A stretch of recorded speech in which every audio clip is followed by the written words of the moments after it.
Welcome to World in 2 minutes. These are your headlines. A ceasefire came into effect at midnight on Sunday, but there have already been reports of some violations. This latest attempt to end the fighting takes place a week ahead of peace talks to be held in Kuwait. The conflict has killed more than 6,200 people. Previous ceasefires have failed, and 2 rounds of talks last year were unsuccessful.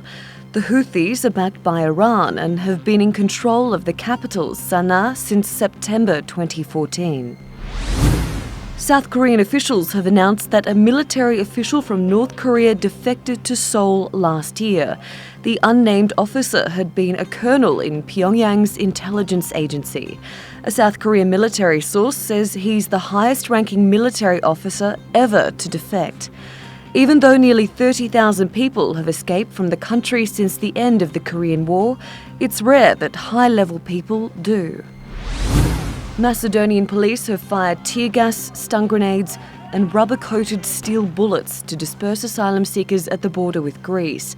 It started after a group of people asked to be let through to Macedonia and were denied entry. Athens has condemned the tactics, which injured 300 people.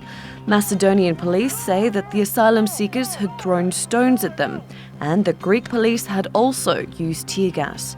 Greece began deporting people classified as economic migrants to Turkey last week.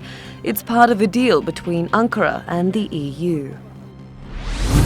Prime Minister Arseniy Yatsenyuk has announced he'll submit his resignation to Parliament on Tuesday. 2 parties left the governing coalition in February after a no-confidence vote against Yatsenyuk failed to remove him from office.